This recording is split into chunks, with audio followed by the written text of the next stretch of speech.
అందరికీ నా హృదయపూర్వక నమస్కారాలు. పెరిగిన విద్యుత్ ఛార్జీల మీద ఇప్పుడు మన రాష్ట్రంలో నెలకొన్న విద్యుత్ సంక్షోభం మీద ఒకసారి పరిశీలనగా చూస్తే వైసీపీ నాయకత్వం అధికారంలోకి రాకముందు ఇచ్చిన హామీలు ఏంటంటే 200 యూనిట్లు ఉచితంగా ఇస్తాం. అది కూడా ఎలాగంటే 2 లైట్లు వేసుకోవచ్చు, రోజంతా ఫ్యాన్ వేసుకోవచ్చు, సెల్ ఫోన్లు ఛార్జ్ చేసుకోవచ్చు, 16 గంటల పాటు టీవీ చూడొచ్చు.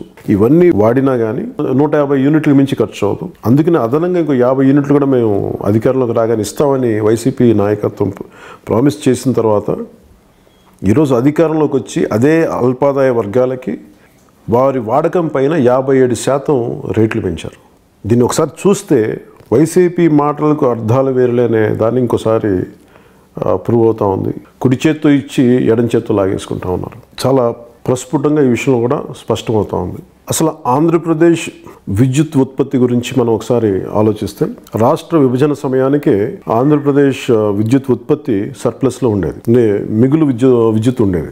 2014-2019కి అప్పటి ప్రభుత్వం విద్యుత్ పంపిణీ సర్ప్లస్లో ఉండటం వల్ల ప్రజలకి ఇబ్బంది కలిగించే పరిస్థితులు చాలా తక్కువగా ఉన్నాయి. నా దృష్టికి విద్యుత్ భారం మీద 1-2 సందర్భాలు వచ్చినప్పుడు నేను అప్పటి ప్రభుత్వం దృష్టికి తీసుకెళ్ళడం దాన్ని ఉపసంహరించుకోవడం కూడా జరిగింది. ఉదాహరణకి దేశవ్యాప్తంగా మొక్కలు సరఫరా చేసే కడియం రైతులు మా పైన కొంచెం అదనపు భారం మోపే పరిస్థితి వచ్చింది, మీరు అడ్రస్ చేయాలని వెంటనే అడ్రస్ చేయగానే అది ఉపసంహరించుకుంది అప్పుడు ప్రభుత్వం కూడా. మొన్న పవర్ పర్చేజ్ క్యాన్సిలేషన్ పరిస్థితుల నుంచి నిన్న ప్రభుత్వం ప్రకటించిన పవర్ హాలిడే వరకు వారి ప్రకటనలపై వారి విధానాలని చాలా సునిశ్చితంగా పరిశీలిస్తే మనకి విద్యుత్ సంక్షోభం ఏ స్థాయిలో ఉందో మనకు అర్థమవుతూ ఉంటుంది. అలాగే పల్లెల్లో 11-14 గంటల వరకు కరెంటు కోత, పట్టణాల్లో 5-6 గంటలు, నగరాల్లో 4-6 గంటల వరకు విద్యుత్ కోత. సంక్షోభం ఏ స్థాయికి వెళ్ళిపోయింది అంటే హాస్పిటల్స్లో కూడా విద్యుత్ కొరత నెలకొన్న సందర్భం. అలాగే ఆపరేషన్స్ చేసేటప్పుడు అసలు విద్యుత్ లేని పరిస్థితుల్లో సెల్ ఫోన్ లైట్లతో కూడా ఆపరేషన్ని పూర్తి చేసే పరిస్థితులు ఎన్నో సందర్భాలు మనకి కళ్ళ ముందు కనిపిస్తూ ఉన్నాయి. ఈ విద్యుత్ కోతల వల్ల ముఖ్యంగా విద్యార్థులు చాలా ఇబ్బంది పడుతూ ఉన్నారు. పరీక్షల సమయం వాళ్ళకి అసలు ఎప్పుడు కరెంటు పోయొద్దో తెలియని పరిస్థితి, ఈ వేసవి కాలం. అలాగే గృహ సముదాయంలో మోటార్లు పని చేయకపోవడం వల్ల నీళ్లు రాక అదొక విచిత్రమైన చాలా కష్టమైన పరిస్థితులు. అలాగే ఇళ్లలో కరెంట్ లేక రైల్వే స్టేషన్లోను బస్ స్టాండ్లో కూడా పడుకునే వార్తలు మనం చూస్తూ ఉన్నాం.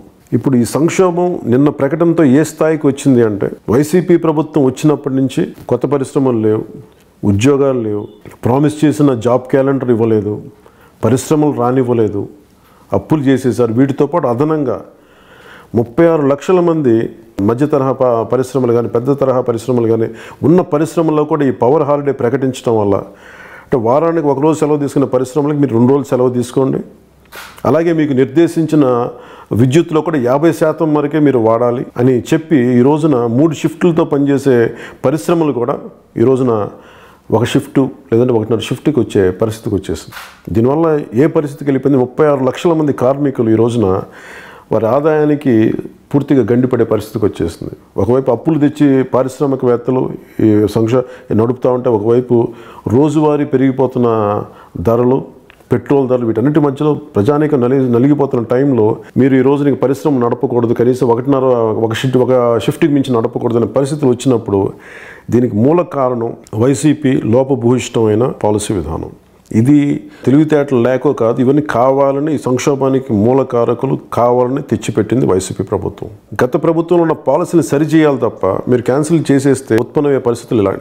ఒక చిన్న తార్కాణం ఇది. గత ప్రభుత్వం 25 సంవత్సరాలకి ఈ గ్రీన్ ఎనర్జీ కంపెనీస్తో పెట్టుకున్న ఒప్పందం ఏంటంటే ₹4.80 మేము వాళ్ళు యూనిట్ ఇస్తామని చెప్పే పరిస్థితికి 25 సంవత్సరాల అగ్రిమెంట్ తీసుకుంటే వైసీపీ ప్రభుత్వంలోకి వచ్చాక చెప్పింది ఏంటంటే మీరు గత ప్రభుత్వం ₹4.80 చాలా అత్యధికంగా ప్రజా ధనాన్ని దుర్వినియోగం చేస్తాం, మేము ₹2కి చేస్తామని చెప్పి పవర్ పర్చేజ్ అగ్రిమెంట్స్ని క్యాన్సిల్ చేసి ప్రపంచవ్యాప్తం ఆ చేయడం వల్ల ఆంధ్రప్రదేశ్కి వచ్చిన మామూలు చెడ్డ పేరు కాదు, పెట్టుబడులు ఆగిపోయినాయి.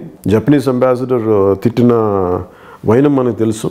మీరు వచ్చి ₹2కి మేము యూనిట్ని తీసుకొస్తామని చెప్పి యూనిట్ని ₹20 పెట్టి కొంటా ఉన్నారు. అది కూడా ఏంటంటే 450 కోట్లు ఇంకా పెండింగ్ బిల్స్ ఉన్నాయి. వీటన్నిటి దృష్ట్యా వీళ్ళు ఏం చేస్తున్నారు, వీళ్ళు ఒకవైపు అప్పులు చేసేస్తూ ఉత్పత్తి మనకి ఆదాయ వనరులు పెంచకపోగా అప్పులు ఒకవైపు చేసేస్తూ ఇలాగ ఈ సంక్షోభం నెట్టింది కేవలం వీళ్ళ కాంట్రాక్ట్లు వీళ్ళకి రాలేదనో మేము ఏదంటే బాధపడతారని కారణాలు ఏదైనా కావచ్చు. కానీ ఈ సంక్షోభానికి కారణం వైసీపీ ప్రభుత్వ లోపభూయిష్టమైన విధానం. దీనిని జనసేన నాయకులు, జన సైనికులు, వీర మహిళలు ప్రతి ఒక్కరు కూడా ప్రజలందరికీ తెలియజేయాల్సిన అవసరం ఉంది. జనసేన తరపు నుంచి అసలు మేము ఈ లెటర్ని రిలీజ్ చేస్తూ ఉన్నాం. దీన్ని ప్రతి జన సైనికు నాయకులు, వీర మహిళలు ప్రతి ఒక్కరూ కూడా దీనిని ప్రజల దృష్టికి తీసుకెళ్ళి ప్రజలను వీళ్ళు ఎలా మోసం చేస్తున్నారో మనం తెలియజెప్పాల్సిన అవసరం ఉంది. ఆ విధంగా మనం ప్రజలకు అండగా నిలబడాలని మనస్ఫూర్తిగా కోరుకుంటున్నాం. జనసేన పార్టీ మొదలుపెట్టినప్పటి నుంచి ఇప్పటిదాకా నాకు వ్యక్తిగత ఎజెండా లేదు. నాకు ప్రజలు బాగుండాలి, ప్రజలు పల్లకెక్కాలని కోరుకునేవాడిని. రైట్ ఫ్రమ్ భవన నిర్మాణ కార్మికుల దగ్గర మొదలుకొని ఈరోజు కౌలు రైతుల వరకు ఉద్యోగస్తులు రోడ్ల మీదకి వచ్చిన, మీరు నిరుద్యోగ భృతి ఇవ్వకపోయినా, ఉపాధి జాబ్ క్యాలెండర్ ప్రకటించడం, ఇవన్నీ మీరు చేయని విధానాల మీద నేను మాట్లాడుతున్నాను. అలాంటి మమ్మల్ని మీరు రాక్షసులు, దుర్మార్గులను పిచ్చి పిచ్చిగా మాట్లాడితే నాకు మీ అందరికంటే కూడా చాలా బలంగా మాట్లాడగలను. వైసీపీ అగ్రనాయకత్వం తెలుసుకోవాల్సింది ఏంటంటే, నేను విధానాల గురించే మాట్లాడుతున్నా, పాలసీల గురించే మాట్లాడుతున్నా. మీరు వ్యక్తిగత దోషులకి ఇలా దిగితే, మీకు అలాంటిదే కావాలంటే ఖచ్చితంగా నాకు సరైన ఏ సమయంలో ఎంత ఇవ్వాలో నాకు బాగా తెలిసిన వాడిని మీరు ఆలోచించుకొని మాట్లాడండి. మీ నోటికి ఇష్టం వచ్చినట్టు ఇట్లా మాట్లాడితే మాకు సహనం ఉంటుంది. ఆ సహనాన్ని దయచేసి మీరు పరీక్షించకండి.